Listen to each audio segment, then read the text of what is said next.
As I alluded to earlier, right, we are packing up our bags, going back to this tour bus analogy. We're moving on, right? We're not spending that much time in any of these particular areas, right? So we're packing up our bags, hopping back on the tour bus, saying goodbye to, God, I don't know about this analogy anymore, but saying goodbye to the land of intro to philosophy, bye, intro to philosophy stuff, and we're heading to the land of epistemology, okay? As mentioned, we're not going to stay at any of these particular destinations too long. Epistemology is no exception. So we really only have 3 lectures geared towards epistemology. So we'll have this first lecture where we're really just going to introduce some of the main themes within epistemology, some of the major concepts, distinctions, etc. And then we will our strategy for dabbling with epistemology is going to be then to just kind of home in on one of the major debates. And so fast forward to lecture 7 and 8, then we'll get Descartes. That Descartes reading, right, is associated then with rationalism. So we'll home in on this specific debate within epistemology between rationalism and empiricism. So we'll get Descartes and rationalism in the next lecture, and then we'll finish section 1 in our discussion of epistemology by discussing empiricism via John Locke. Okay, so that's the strategy. Okay, and by the way, this debate, this discussion, as we will see as we proceed, is a debate about what? About how we come to know the things we know. Okay, so there's lots of different facets of epistemology, and we'll get into what even epistemology is in here in a second. And so that is specifically dealing with one of those particular issues, how it is we come to know whatever it is we know. So anyway, like I said, right, we're not going to spend too much time dabbling in any one area. So epistemology, we'll spend 3 lectures here. One of the interesting things, and I'll kind of foreshadow this for you at this point, we'll see at the end of lecture 8, at the end of the Locke lecture, that actually that's a pretty good segue. It serves as a nice segue into our next topic, metaphysics, because there's a lot of implications, and we've talked about this, we've appealed to this in the past, how epistemology and metaphysics have lots of implications on one another. Right? They're very much intertwined, okay? Although they're distinct disciplines or endeavors. Right? Epistemology and metaphysics have a lot of implications on one another. And we'll see a lot of what Locke says in terms of epistemology, specifically his theory of perception and how he says that our perceptual process works, is going to have a lot of implications on metaphysics. And so it serves, the whole point was, it really, I think, does a nice job of then serving as a nice segue into the metaphysics, right? Because as we'll see, just to kind of foreshadow, Locke's going to say all we technically have direct access to in our experience is ideas within our own minds. Okay? Now, he insists that those ideas that we experience in our minds are the product of our interaction with this external world, right? And they cause us, they have these qualities, these bodies out there have these qualities that then conjure up causes us to conjure up certain ideas and so on. But technically, right, the ideas that we experience, they're in our heads, in our minds, right? So there's this question, to what extent, or how do we know then that what we're actually directly experiencing, these ideas in our minds, actually correspond to anything? How do we know that? Okay. And Locke actually is going to emphasize the degree to which actually a lot of what we experience hinges on us, the perceiver. Remove us from the equation, and those elements aren't still there. Like color, taste, all those things, remove the perceiver. Those things don't exist in the external world, just as it is. Right? Remove the perceiver, remove us. There is no sweetness. There's no purple, okay, et cetera. So Locke is constantly pointing out just how much the perceiver is bringing to the table in terms of that perceptual process. Okay? And Berkeley, as we'll see at the very end of lecture 8, he's going to be like, well, Locke, you didn't go far enough. Like, a lot of what you're saying is correct, okay? But you need to take it all the way. Why are you assuming and holding on to this idea that there is even an external world out there that's causing us to have all these ideas? How do we really know that there even is this external world? Because you're right about what we actually directly experience are just ideas in our minds. So how do we actually ever know that those actually correspond or connect with something else outside of our minds? Okay, and so Berkeley, he's going to say we don't have any rational justification for it. So he's going to be an idealist, right? All that exists so far as we can know is mental ideas, spiritual existence. Okay, so again, that's metaphysical stuff. So that was all me illustrating how, right, epistemological views and what Locke says specifically here then churn out all these kind of metaphysical implications. Okay, and you guys might be like, what? Doubting the external world? Is he serious? Oh yeah, we're going to get there, right? And if you think about it, some of what these skeptical philosophers are saying, I mean, really think about it. What is your justification for believing in an external world? Just kind of foreshadow some of that stuff. Right? We all assume it exists, and it's natural to exist. These skeptical philosophers are going to acknowledge that. It's like human nature to assume the external world exists. It's like breathing. It's not even something we control. Right? We can try to doubt the external world exists, but before we know it, we'll be acting as if it does. Just like you can try to hold your breath, right? And before you know it, you'll be breathing. But how do you actually know that there is an external world? What do we mean by an external world? We mean there's something that exists besides me in my perception, right? Whatever's going on in here. But how do you know that? Right? So you're implying there is something that exists, continues to exist independent of your perception, right? Remove you, and there's still this external reality outside of you that would exist, right? But how do you know that? Berkeley's going to insist. How do you actually know that? You never have any impression, right? All your impressions relate back to your own perceptions, right? And what's implied with this notion of external world is there's something outside of that. Well, how do you ever substantiate that? When everything you've ever experienced about reality has been through your own perception. So how can you substantiate there is something outside of that, which is what we're implying in this notion of an external world. I don't know how much of that actually connected, right, or made sense to you at this point, but hopefully you're kind of getting a taste for kind of where this is going to go. Some of this is going to go, and it's not going to be maybe quite as ludicrous as it might seem on the face of things. And just to be clear here, these skeptics are going to be cautioning us, right? Look, we still have to live our lives, okay? We still have to be practical, go to our jobs, put food on the plate.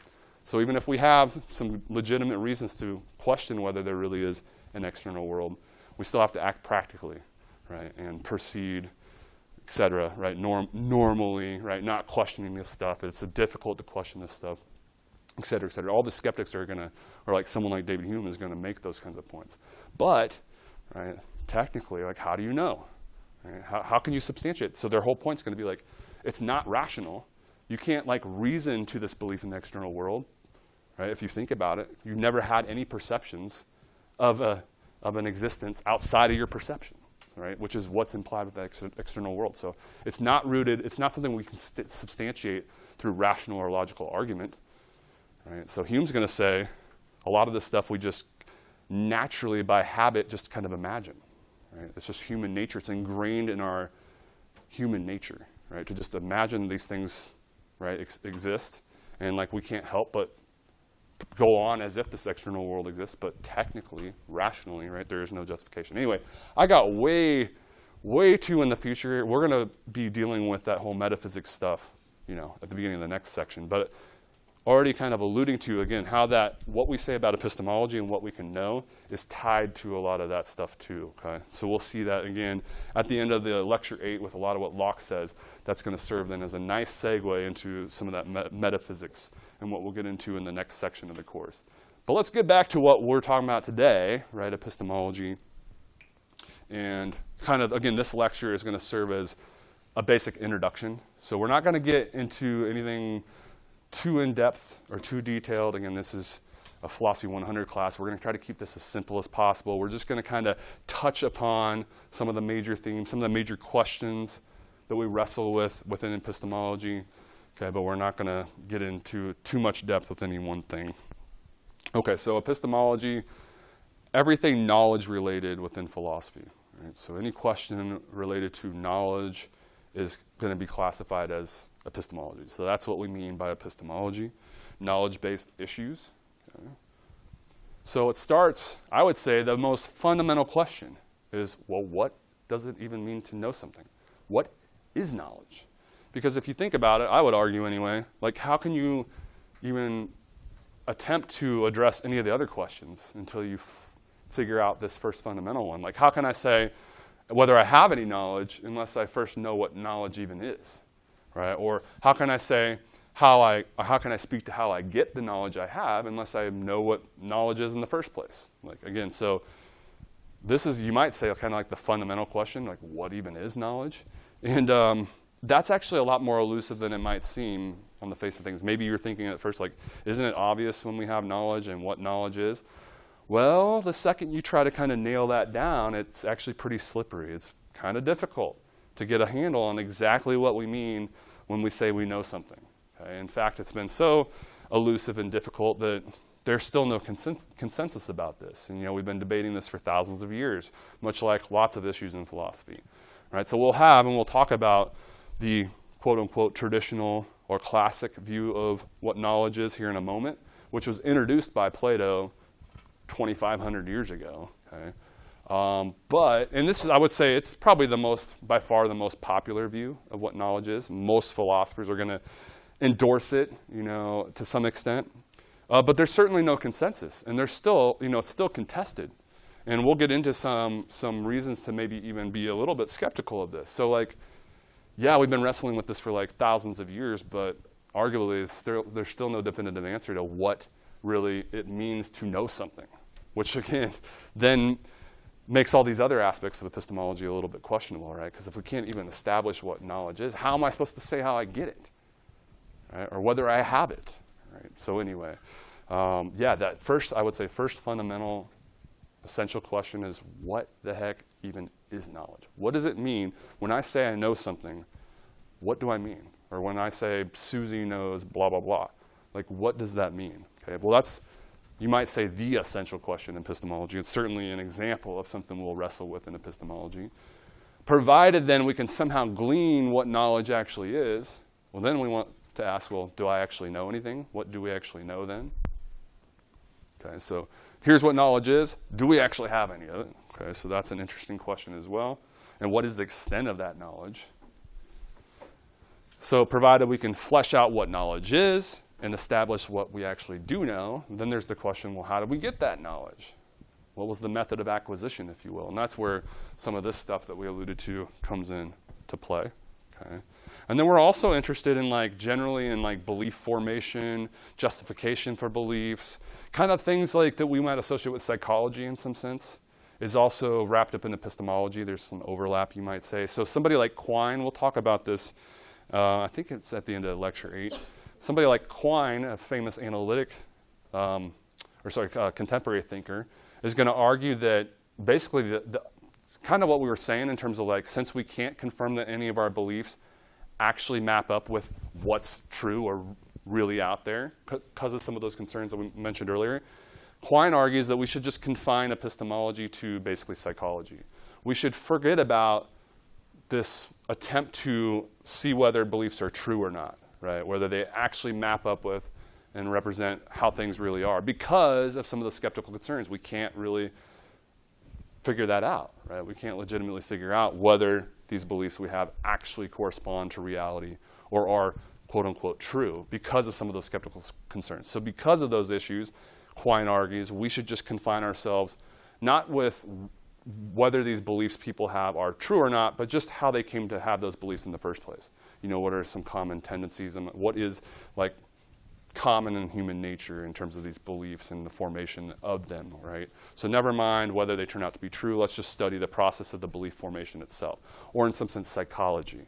Okay, so that's why Quine, that's what he's getting at when he famously suggests we should just restrict epistemology more or less to psychology. But anyway, the more general point is here, right, one of the things epistemology considers is belief formation and justification and what's adequate justification for the beliefs we have, those sorts of things. Okay, so all of these questions indicate aspects of epistemology and some important questions that the epistemologist will consider. Any questions up to this point? Okay. So we mentioned kind of the root or fundamental question is well, what the heck is knowledge in the first place? And some, a really interesting facet of that is the element of necessity, or sorry, not necessity, but certainty, right? Is certainty regarding what we're thought to know, is that required or not? In other words, in order to be able to say you know X, do you have to be certain of X? Is that the element of necessity required, right? Or certainty required? I keep saying necessity. Certainty required? I don't know about you, but for me, intuitively, that's always kind of resonated with me. I always thought it was weird. It would be weird to say you know something if you weren't certain of it. So to me, part of what it means to say you know something is that you are certain of it. So I've always included that in my notion of, like intuitively, like notion of knowledge. It did entail that sense of certainty. And Descartes and Hume and other philosophers, notable philosophers, also work with that kind of requirement, that notion that knowledge, there needs to be some element of certainty involved, okay? But what's the problem? A potential issue associated with requiring certainty in order to say you know something? That could be very limiting. As some philosophers have pointed out, a la David Hume, there's very little, if anything, we know with certainty. So if there's very little, if anything, we know with certainty, and certainty is required to say we know something, then it would seem like, by implication, there's very little, if anything, we know. So the upshot of requiring certainty in terms of saying we know stuff is that it's going to be very limiting in terms of what we can say we know then. Okay? And so that's a bit off-putting for some. But maybe the truth isn't pretty. Okay? Maybe the right view of knowledge is to require certainty, and it just happens to be the case then that we don't have much, if any. Okay? But that is, again, something that a lot of philosophers will wrestle with, right? Is that notion of certainty required? Okay. And so what's an alternative? Like some have suggested if there's, you know, a large consensus, you don't need to necessarily have certainty, but if like there's an agreement amongst a large portion of people, or right, it's popular, or there's some sort of consensus.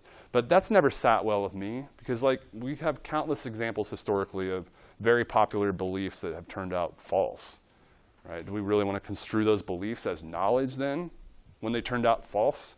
Like, I don't know. So again, a tricky question. You know, what is knowledge? What does it even mean to know something? How can you even say you know something if you don't, you know, have an answer to this question in the first place? And yet, look how elusive it seems to be. Like, can we figure out what knowledge even is? Right? We can't even really come to a consensus on whether certainty is required or not. Okay. Now, I have been alluding to this traditional or classical view of knowledge and what it means to know something. So this stems, as I mentioned a little bit ago, it stems back from Plato, right? So he is the first one to kind of introduce this notion. Now, whether or not he himself actually endorsed this view is kind of debatable, because he actually argues it against it, at least in, you know, here and there in some of the dialogues. So he's the first one, though, to kind of advance this idea or introduce this notion that knowledge, what is it or what's required, right? The suggestion there's three criteria here. Okay. First of all, what you have to have the belief. Let's start there, right? If you don't believe it, then how do you know it, right? So to count as knowledge, they have to, right? So let's say that somebody says there's 17 crows perched on a fence post outside. Okay. They have to have the belief in the first place. Okay. Then also has to be true. Right? It can't be false, what they're saying. I'd say these two are pretty straightforward and obvious to most of us, right? They have to have the belief, and it has to turn out true. Okay? So they got to believe there's 17 crows perched on a fence post out there, and then really there has to be 17 crows perched on a fence post out there. Okay? So they have to have the belief, and it has to turn out true. That's pretty straightforward, right? What's the issue with that? Why don't we just want true beliefs, though? What's the issue with just allowing true beliefs to count as knowledge? It doesn't prove that you actually have knowledge. There seems to be something lacking. Is that what you're saying, basically? Yeah, I think that's on the right track. I mean, here's the real issue, right? We don't want just accidents to count as knowledge. Okay, maybe we all know people that just babble on and on and on, right? Say lots of things, right? You might have a claim spewer, let's say, just says all kinds of stuff. Belief spewer, right? You say enough things, thousands of things, you know, you could just land on some of them could stick, right, so to speak, and some of them just turn out to be true. And so the whole point is we don't want to count things that happen to turn out true just by accident. We don't want to consider that knowledge. You had to have, I think you were kind of saying this, right? Have to have some reason to think that that's true, right, or to have that belief. You have to have some reason to have it. You can't just be spewing stuff and then some of it turns out to be true. Okay. And that's what we mean by justification. It has to be justified. You have to have some reason for thinking. Maybe you walked by the fence on your way into the building. Okay? One way or another, there has to be something that counts as justification, a reason you think that. You can't just believe it and it turns out true.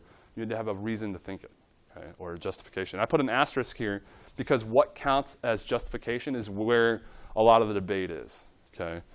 It's usually pretty clear, right, what it means to be true and whether the person has a belief and why that's necessary. But what exactly does it mean to be justified in that belief? And what sort of justification is requisite in order to truly count whatever we're talking about as knowledge? Okay, that's where a lot of the debate is. And I think I mentioned that, at the bottom here. Right? A lot of that debate then, again, is centered on what it means or what counts as justification or proper justification. So that's where, like, some might say to have proper justification, you need certainty, whereas some might argue, no, that's too stringent. Okay? So that would be a debate about, again, what counts as proper justification. Questions, comments, concerns up to this point? Okay.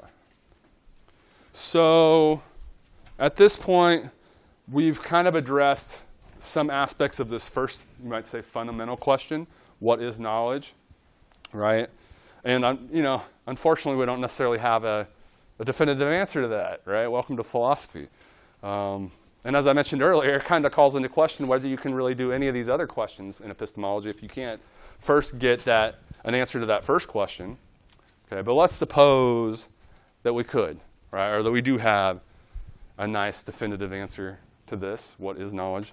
Then we can ask, well, how is it that we come to acquire the knowledge we have? And that's where this famous distinction comes in. Okay, so this distinction reflects how it is we come to have the knowledge that we have. You guys will need to commit this distinction to memory, all right? You've got to have a good grasp of this, because this, like it or not, this distinction is invoked constantly in philosophy. And in pretty much, not every, but a lot of facets of philosophy, you're going to see philosophers or thinkers invoking this distinction. One who immediately comes to mind is like Immanuel Kant in his Ethics, for example, okay? Suggesting that morality is an a priori endeavor.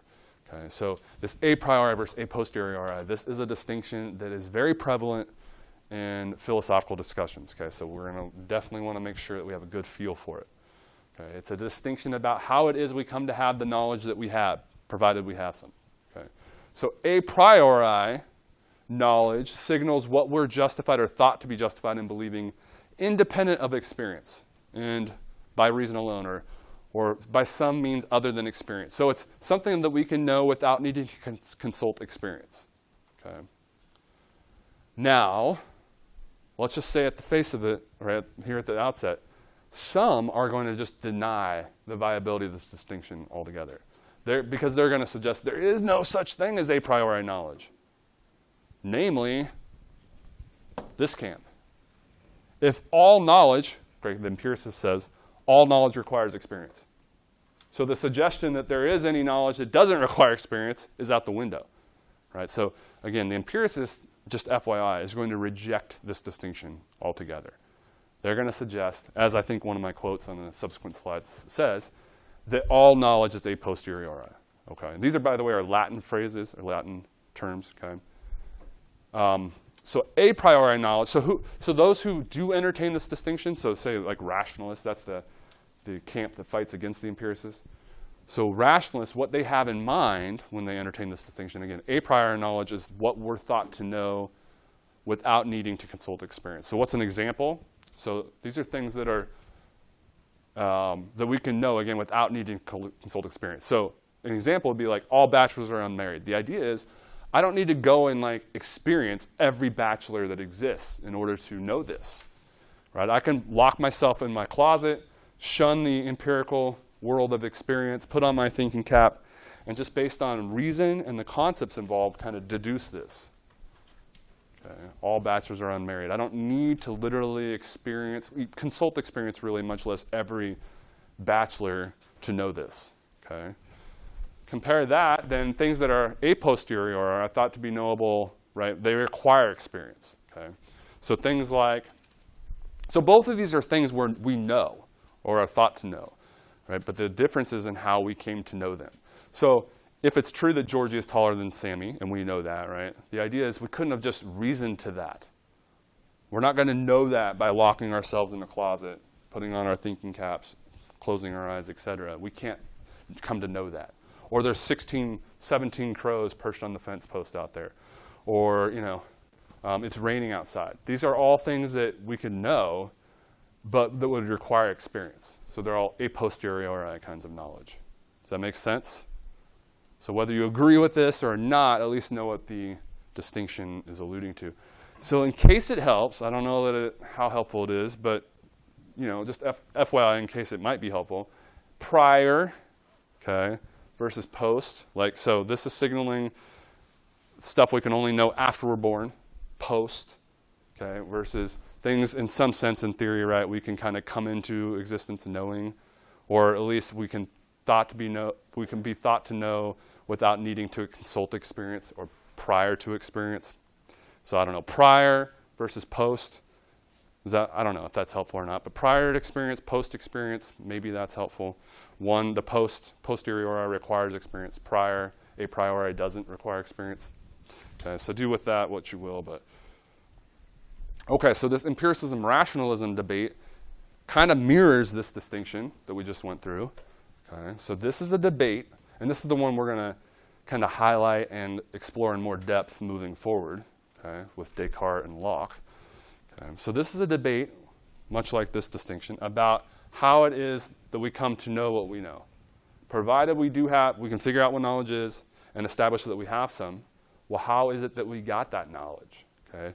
Empiricism, so the first names that come to mind usually for empiricism are John Locke, David Hume, and George Berkeley, okay. Classic empiricists. So the defining feature of empiricism, what does empiricists suggest? All knowledge requires experience. Okay. Basically then, you're an empiricist if you say yes to this. If you reject this, then you're not an empiricist. You're a rationalist. Okay, so hence rationalism just rejects this. Right? So rationalists suggest not all knowledge requires experience. How much does it require experience? It varies. But at least some knowledge does not require experience. Maybe there's just a little. Maybe it's a lot. Maybe it's all. So no knowledge requires experience in some sense. Okay, but the common denominator for the rationalist is that there is some knowledge that's possible without experience. Okay. So going back to the a priori, a posteriori distinction, as we already mentioned, the empiricists are basically rejecting that distinction. Okay, there is no knowledge that doesn't require experience. So there goes that distinction, right? For them, all knowledge is entirely a posteriori. So there's that quote. Yeah, right. Somebody was asking in the earlier class, like, secondhand knowledge, like your teacher tells you something. Yeah, so that's where it gets interesting. I would say the empiricists would say, well, that's still experience. And I was saying that's still like you experiencing something, right? So the empiricist is going to say, that still comes down to experience of some sort, right? But even like, so 2 + 2 = 4, or all bachelors are unmarried, kinds of things that the rationalists say we can learn without experience, the empiricists, and we're going to go into all this when we actually get into empiricism and so on, they're going to insist, well, actually, you wouldn't know what bachelor means without experience. So even that, all bachelors are unmarried, still required experience, they're going to suggest, right? I mean, to even know the concepts required experience, right? Because the rationalists are pointing out, well, these a priori things are things we can come to know just through the concepts and reasoning. And the empiricist response will be, well, how do you get the concepts? Where do you get the concepts from? You don't just start with those. You had to learn what bachelor meant, right? And that's called experience. Okay? So, yeah, I mean, that's going to be the empiricist response. Now, whether that's entirely convincing, and so you want to say all knowledge, okay, does require experience, I mean, we'll have to figure that out. But that's kind of their response to some of those things, right? That's still going to be construed as experience, even if it's secondhand or you're reading it in a book, right? It's still you coming to it through experience. It still required you to experience reality, right? You didn't come into this kind of pre-programmed knowing it or something like that. Okay, now take everything we just said about empiricism and reject that, and that's rationalism. Okay, now, again, to how extensive is this knowledge that doesn't require experience? That varies by the rationalist. All you need to say to be a rationalist is that some knowledge does not require experience. You're just basically rejecting this. Okay? So if you concede that any knowledge does not require experience, you are a rationalist. Okay? which is basically what this is suggesting. Now, rationalist reason, it does, oftentimes they will emphasize, right, the importance of reason and how that's thought to be a primary source of knowledge. Okay. Again, the idea is we can like put on our thinking caps or use our rational capacity and just reason to certain kind of truths through reason and the concepts involved. Okay. So the editors suggest of the rationalists, quote, they maintain that some or all knowledge of the empirical world is a priori, discoverable through the workings of our minds. Now, admittedly, I know very few rationalists who insist all knowledge doesn't require experience, or like no knowledge, in other words, requires experience. I don't know that many rationalists that are that, I would say, extreme. Most rationalists are going to concede that we do get some of our knowledge through experience, right? They're just going to insist that not all knowledge requires experience. Okay, so that is the common denominator. Questions, comments, concerns on that? Okay, so I already mentioned how epistemology and metaphysics very much intertwine. We've kind of picked up on that point a few times, right? I mentioned how, after all, the end of our lecture 8, which is an epistemology lecture on Locke and getting into his epistemology and his theory of perception, how that offered a nice segue into the metaphysics stuff because of some of the implications of his epistemological views, right? Because he says things like that all we directly experience, which, by the way, modern physics supports, are the ideas in our minds, right? Modern physics tells us we're just kind of like wave processors, right? We have like electromagnetic waves, sound waves, right? And our brains process this stuff and then produce these images in our minds or ideas in our minds. But what we're actually directly experiencing are just those ideas, right? We sort of see TV or whatever, see these objects, but really those are just images or ideas in our minds that are created as a result of all these various wavelengths, right? And we're wavelength processors, basically. Anyway, so just kind of pointing that out ahead of time, too, that modern physics kind of supports this Lockean notion of perception and how that works, right? But if you're going to suggest that all we ever experience or have direct access to or experience is our own ideas within our minds, then how do you know there's anything outside of it, that it actually maps up to anything external? Yeah, I mean, that's still like in the present moment, though, that you're looking at it. I don't know. So it's like, I mean, because that's what, memory, you can't really, like, was it Russell famously said, how can we, like a thought experiment, we could wake up and like, we think we have all these memories, right? But really, some evil genius could just have made it this way, right? So the world's really only been around for 5 minutes, and we wake up with all this supposed memories of this long life, but really it just was created 5 minutes ago. But how do we actually know some of this stuff, right? When you really think about it, like, we don't know that. And again, guys, think of how convinced you are when you're dreaming, right? You don't think that that's not real, just like right now. How could this not be real? Well, just like how your dream isn't real in the dream, right? So again, it seems kind of crazy to wonder or question about some of this stuff, right? And ultimately, we still have to be practical and put food on the plate, right? But technically, okay, if you really reflect on some of this stuff, I mean, it doesn't seem like we can rationally justify some of it. So anyway, all of that was just meant to show, right, there is definitely interconnection between epistemology and metaphysics. How can you say anything about what we can know without at least implying something about what exists to be known? And then the opposite works as well. How can you say anything about what exists without at least implying something about what we can know, right? So very much interconnected, but the point of this slide is actually they're still distinct sort of endeavors, right? So epistemology is still distinct from metaphysics, okay? And that really comes out, again, in this slide if we think about it, because I mentioned like Berkeley and Locke. These are two of the first names that come up whenever you hear empiricism. But they have very different metaphysical views. So that's the upshot of this slide, right? So just because you have one particular epistemological view doesn't commit you to any certain metaphysical view, right? So you can be an empiricist. Remember, Hume, Locke, and Berkeley are the most well-known empiricists. You can share the same epistemological view, all be empiricists, and then have radically different metaphysical views, which is essentially the case when it comes to Locke and Berkeley. So remember, we haven't gotten into metaphysics yet, right? But so the whole debate about how many types of existence there are, dualists suggest there's material stuff and then mental or spiritual stuff.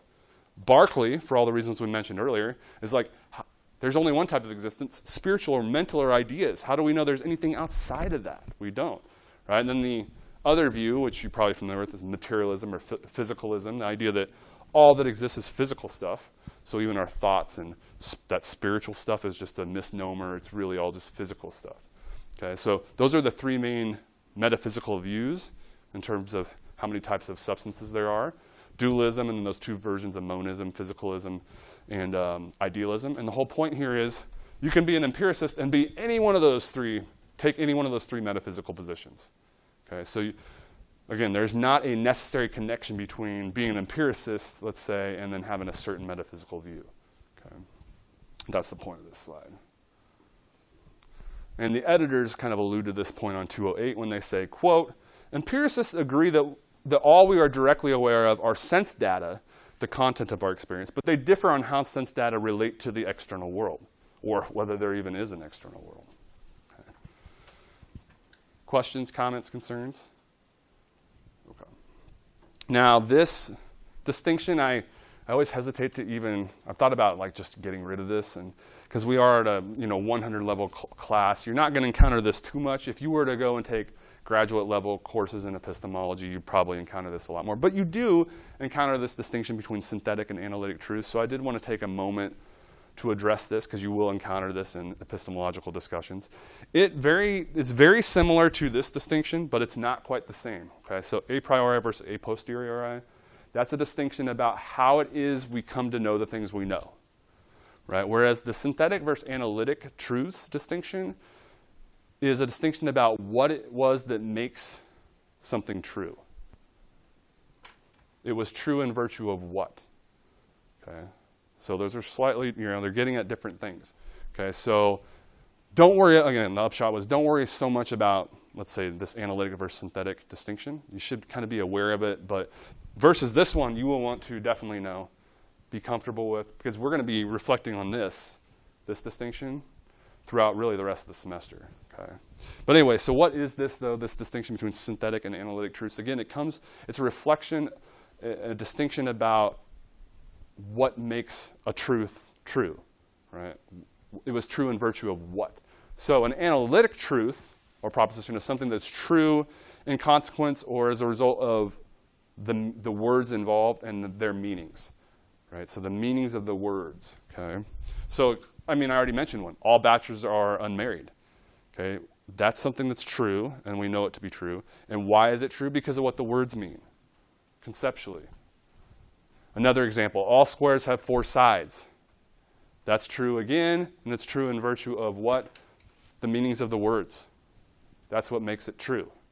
Versus a synthetic truth is something that's true, what makes it true? The way the world is constructed. Some features about how the world happens to be is what makes synthetic truths true. Okay, so it's raining outside, or little Eddie's feet smell rotten. Insofar as these are true, okay, and we know them to be true, right? What made them true? It wasn't the words themselves. We can't infer the truth of this just given the words or verbiage. Rather, it was a feature of the world as it is, right, that informs us that this is true. Okay, does everybody see that difference?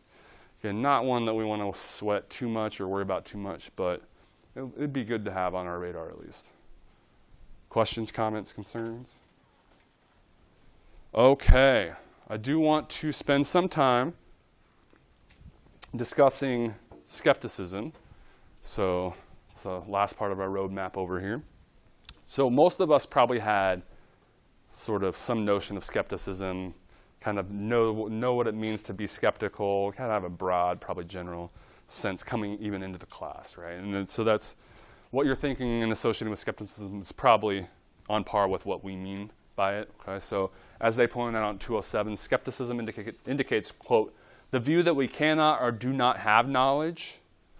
Okay, and so you can be skeptical about everything. You can be skeptical about maybe religion, ethics, right? You could advance skeptical arguments against any of these things, okay? David Hume, so I've mentioned his name a few times. He is certainly, like if you were to mention skepticism to a bunch of academic philosophers, there's no way that they're not going to immediately conjure up David Hume and think of David Hume, right? So he's usually the first one whenever skepticism is mentioned in philosophical circles. He'll be the first one that's kind of thought of and pointed to.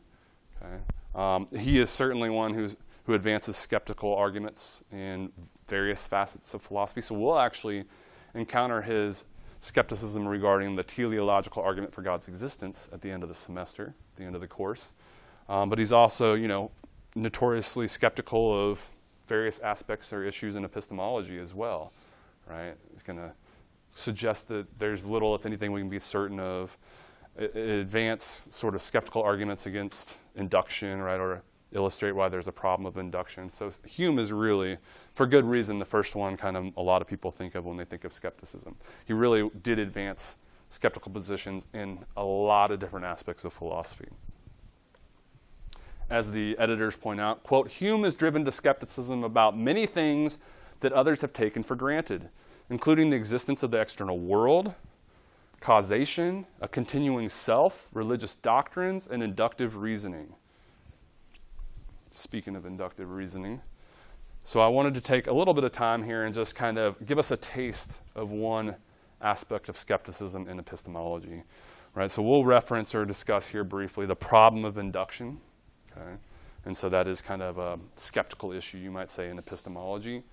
Okay, so the problem of induction, as this slide illustrates, really harkens back or reflects the principle of induction, which basically is kind of our basic faith that the future will resemble the past, right? That what we've experienced up to this point, we can kind of reasonably expect the future to resemble, our past experiences. Okay? And, just to be clear here, it might not be something you consciously or explicitly aware of, but you're kind of, humans are just always working with the principle of induction, if you think about it, right? I mean, on what basis are you going up to your kitchen to make lunch, if not on the basis of principle of induction? Aren't you expecting that kitchen's still going to be there, just like it was the first 5,000 times you went to that kitchen, right? And it was there. When you went up the stairs, there it was.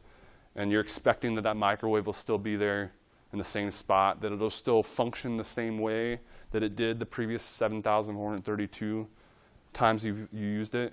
Same thing when you leave class today and you're going through the intersection and you have that beautiful green light, right? And you're not scared. You're not worried. You don't freak out when you see a light and other cars coming, right, perpendicular to you or the opposite direction, right? And why aren't you freaking out? Because of your past experience.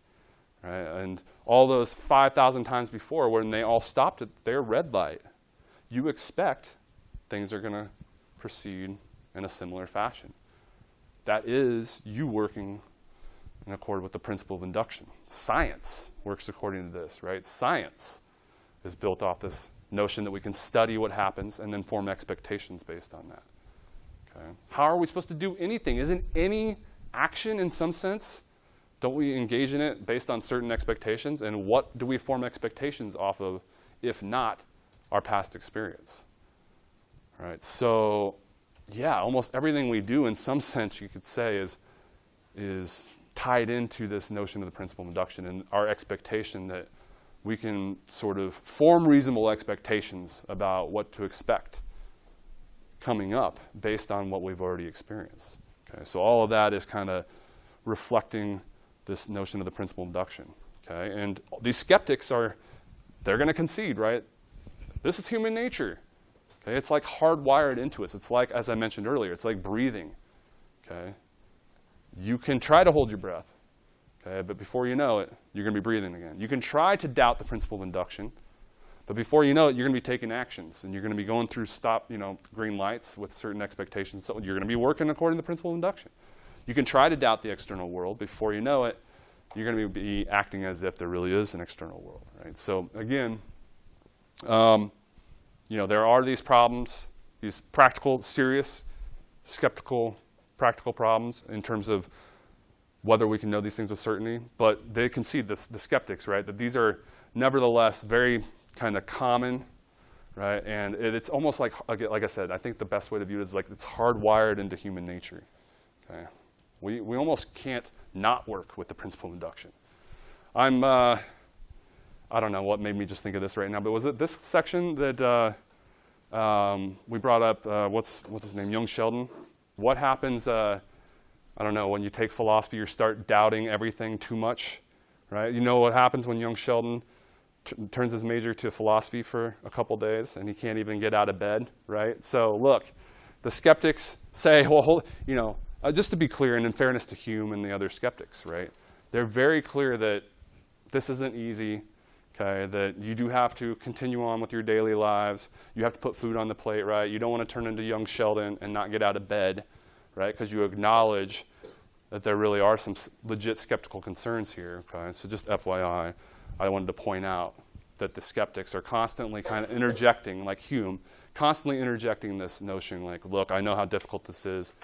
We're all going to believe in this stuff anyway, even though there's really no rational foundation for it. So he acknowledges, right, some of the practical difficulties, the fact that we still have to put food on the plate, et cetera, et cetera, et cetera. Okay. And we'll get into, like Russell, Bertrand Russell in the next few slides. He's basically going to acknowledge and concede all these points to the skeptics, but then kind of take a pragmatic or practical approach and say we still have to live our lives, right? So pragmatism, by the way, just kind of foreshadowing the next slide. We're going to get into like William James later in the semester, right? Anybody that proceeds pragmatically or pragmatism is the focus or emphasis on the practical usefulness, the utility of beliefs, never mind whether they're true or not, okay? So somebody that's a pragmatist is going to emphasize whether beliefs are useful and practical, beneficial for us, not whether they're true or not. And so Russell, I'm going to point out in the next few slides, he's going to concede the skeptics are generally right. We really don't know definitively whether there's an external world.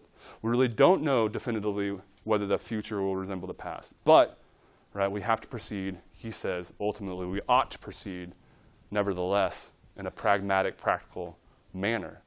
We have to proceed some way, right?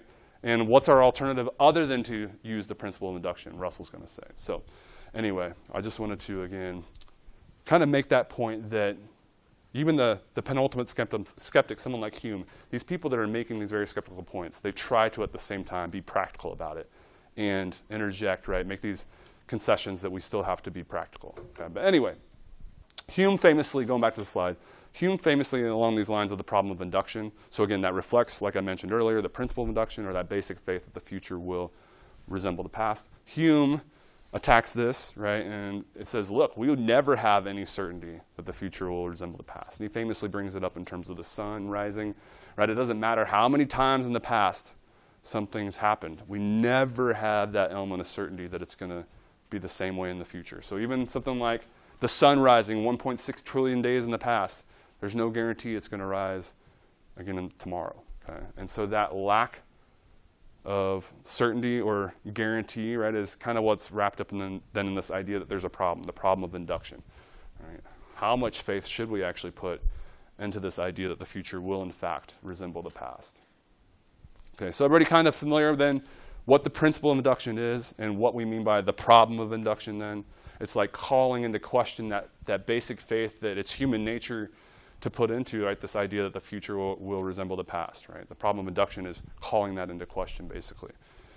Okay, so I mentioned Russell. Really, guys, I go back to the problems of philosophy, that text, or not that textbook, but the book that was authored by Russell that I mentioned at the beginning of lecture 3, and I said how that could basically serve as a textbook to an intro to philosophy class.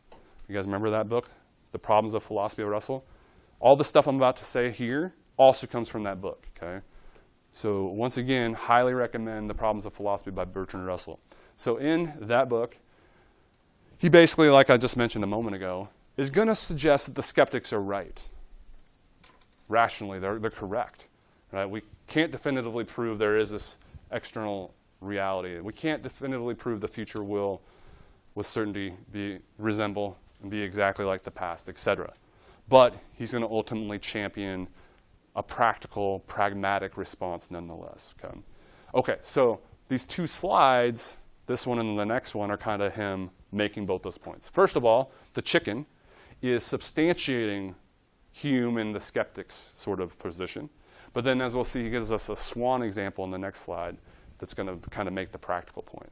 Okay, we still have to proceed practically nonetheless. Okay, so this famous chicken example on Russell's part, here's how it kind of works. So Russell says, imagine, right, that, okay, so these chickens are brand new on this farm. They see the farmer day one, right? They never had any experience before.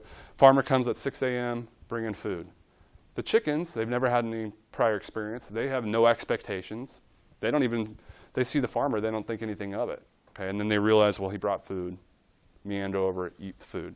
Day two, next day, they see the farmer, and like they might be a little bit more curious because that dude brought food last time, right? So their interest is a little piqued, right? But still not much action.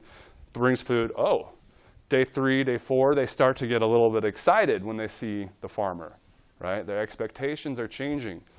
Oh, and then day 100, okay, that farmer appears on the horizon. All these chickens are like eagerly going over to the farmer as fast as possible, right? Because they are expecting that day 100 to be exactly like the previous 99 days.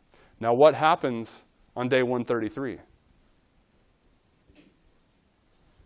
The farmer turns the chicken into food, right? Wrings the chicken's neck. So what's the moral of the story? Doesn't matter how many times something has happened in the past. There's no guarantee, right? What happens next is going to resemble that, or the future will resemble that. Okay. As he says it, quote, it can never quite reach certainty, right? That is, in other words, our confidence that the future will be like the past. Thus, probability is all we ought to seek. Okay? We can never have that element of certainty. We can never be 100% sure of what's going to come next, no matter what's happened in the past. Now, there is this idea, the more something's happened in the past, the more two things are conjoined in the past, the more probable or likely it'll be similar in the future, right? So hence the probability stuff. But there's always that sense in which we can never be certain. Okay, everybody good there? The old chicken example? Okay, well, let's get pragmatic about this. Let's get practical. So now we already have a sense of what pragmatism means in philosophy, or to be pragmatic. Okay, we will, you don't have to sweat like what that means too much at this point, but we will get to know the idea of pragmatism later, especially when we get to William James. Okay, but basically Russell is going to take a pragmatic approach to this problem. So yes, technically, the skeptics are right. Okay, we can't substantiate the existence of the external world. We can't substantiate the future will always resemble the past, et cetera, et cetera. Okay, but what alternatives are there? We have a life to live. Okay, so what are we going to do? Okay, and so again, the Swan example that he brings up kind of illustrates all this, I think. So it's been a while since I've looked into this, but I'm pretty sure this is all rooted or based on like what actually happened historically. So for the longest time, like historically, we'd only encountered white swans. So for the longest time, right, the past, all that happened in the past was encountering white swans. So the expectation was, well, then that's all there is, right? White swans. We just expect to always encounter, whenever we encounter a swan, it's white. Well, lo and behold, we eventually discovered a black swan. Okay, so our expectations turned out to be wrong. Okay, but Russell's point is like, granted, sometimes that happens. Sometimes our expectations turn out wrong. Aren't they nevertheless generally, maybe more often than not, don't they turn out right? Okay, I mean, doesn't that count for something, or shouldn't that count for something? So granted, there are these anomalies, these exceptions. Sometimes the future doesn't turn out to be like the past. Aren't they still, aren't our expectations generally still accurate? This principle of induction, isn't it generally still reliable? For the longest time, all we did encounter were white swans, for example. Okay? So for the most part, for the longest time, it was reliable, even in that scenario. As he puts it, quote, the fact, therefore, that things often fail to fulfill our expectations is no evidence that our expectations will not probably be fulfilled in a given case or a given class of cases. Quote, thus our inductive principle is at any rate not capable of being disproved by an appeal to experience. So look, no, we can't prove that the future will exactly resemble the past, but we also can't prove it won't either. So granted, maybe we can't substantiate or prove with certainty, right, the principle of induction, or that the future will resemble the past. We can't prove that it won't either. And so ultimately, he leaves us with an ultimatum, like, look, either we accept the gist of the principle of induction and live our lives as we have been, or what? Right? What's the alternative? Like, forego any expectation at all of what's going to happen in the future? And like, how do we even move at that point, right? So again, the idea is like, how else do you generate any action if you don't have any sort of expectations, right? And then what are you supposed to base expectations on if not prior experience? So again, what's the alternative here? So he offers a kind of alternative quote, or not alternative, ultimatum. Quote, we must either accept the inductive principle on the grounds of its intrinsic evidence or forego all justification of our expectations about the future. Okay. And again, where does that leave us then? Can you really, truly just completely abandon the principle of induction? And if you do, what would that look like? I mean, are you just going to completely act randomly then? I don't know. So again, so all this Swan stuff and Russell ultimately, like he concedes, right, there really does seem to be this legitimate concern with being able to substantiate 100% with certainty the future will resemble the past. But what is our alternative? Okay, and isn't it generally, nevertheless, still reliable? Granted, there are times where the future doesn't turn out to be like the past. Doesn't it usually? So anyway, questions, comments, concerns on any of this stuff?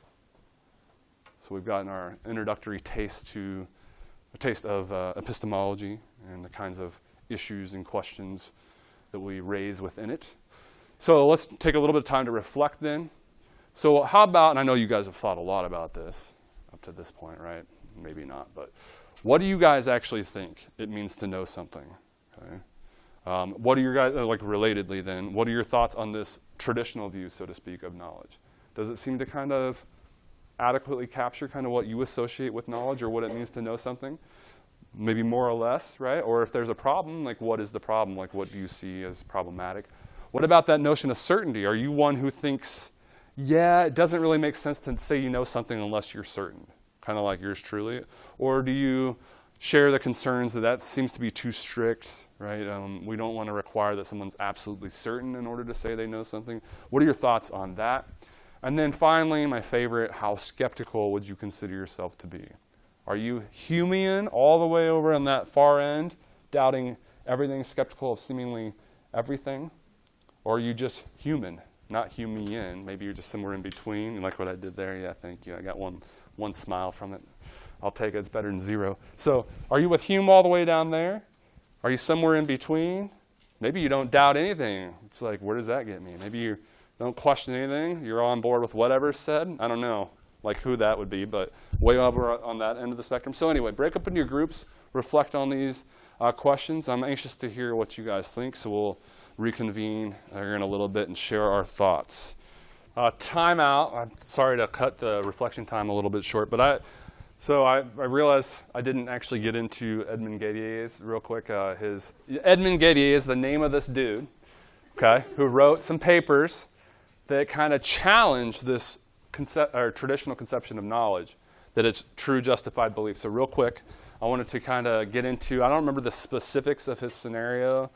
He offered a couple of examples, right? But he's basically giving us some examples where it seems like we have true, a belief, something that somebody believes that turns out true and they had justification for, but that we're still reluctant to call knowledge. So he says, imagine Billy, right, is applying for a job, okay, and isn't very confident, right? And he sees Eddie over at the vending machine, who he thinks very highly of, right? And he's sure Eddie's going to shoe in for the job. He sees Eddie getting a snack, getting change from the vending machine and putting it in his pocket. So Billy thinks to himself, the person who gets the job has change in their pocket.